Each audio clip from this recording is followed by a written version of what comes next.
there is a deal to be had, and that is that they abide by the rules that have already been established. They convince the international community they are not pursuing a nuclear program. There are inspections that are very intrusive, but over time, what they can do is regain credibility. In the meantime, though, we're not going to let up the pressure until we have clear evidence that takes place. And one last thing, just to make this point, the clock is ticking. Now, we're not going to allow Iran to perpetually engage in negotiations that lead nowhere. And I've been very clear to them. Because of the intelligence coordination that we do with a range of countries, including Israel, we have a sense of when they would get breakout capacity, which means that we would not be able to intervene in time to stop their nuclear program.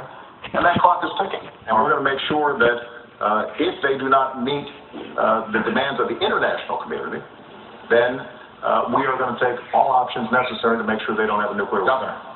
I think from the very beginning, one of the challenges we've had with Iran is that they have looked at this administration and felt that the administration was not as strong as it needed to be. I think they saw weakness where they had expected to find American strength.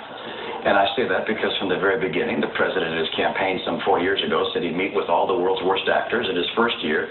He'd sit down with Chavez and Kim Jong-il, with Castro, and with President Ahmadinejad of Iran.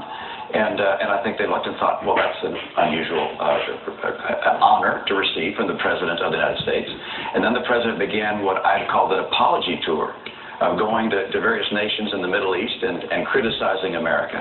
I think they looked at that and saw weakness. Then when there were dissidents in the streets of Tehran, the Green Revolution, holding signs saying, "Is America with us?" the President was silent. I think they noticed that as well. And I think that when the President said he was going to create daylight between ourselves and Israel, that they noticed that as well. All of these things suggested, I think, to the Iranian mullahs that, hey, we can keep on pushing along here. We can keep talks going on, but we're just going to keep on spinning centrifuges. Now there are some 10,000 centrifuges spinning uranium, preparing to create a nuclear threat to the United States and to the world.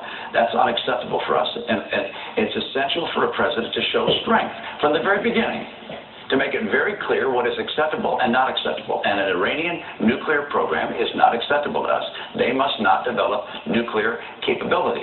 And the way to make sure they understand that is by having, from the very beginning, the tightest sanctions possible. They need to be tightened. Our diplomatic isolation needs to be tougher. We need to indict Ahmadinejad. We need to put the pressure on them as hard as we possibly can. Because if we do that, we won't have to take the military action. Bob, let me just respond. Nothing Governor Romney just said is true. Starting with this notion of me apologizing. This has been probably the biggest whopper that's been told during the course of this campaign. And every fact checker and every reporter has looked at it. Governor has said this is not true.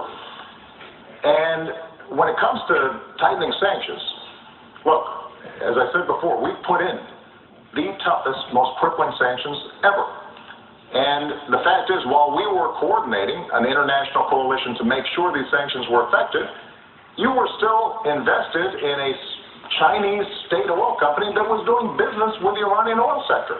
So I'll let the American people decide, judge, who's going to be more effective and more credible when it comes to imposing crippling sanctions.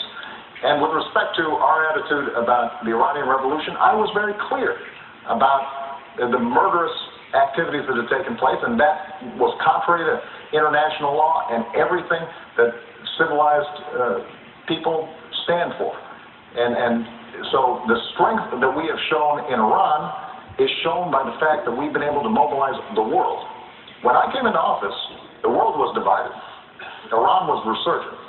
Iran is at its weakest point, economically, strategically, militarily, than in many years. And we are going to continue to keep the pressure on to make sure that they do not get a nuclear weapon. That's in America's national interest, and that will be the case so long as I'm president.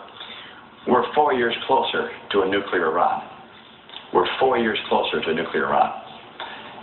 But we should not have wasted these 4 years to the extent they've continued to be able to spin these centrifuges and get that much closer. That's number one. Number two, Mr. President, the reason I call it an apology tour is because you went to the Middle East and you flew to Egypt and to Saudi Saudi Arabia, and to Turkey and Iraq.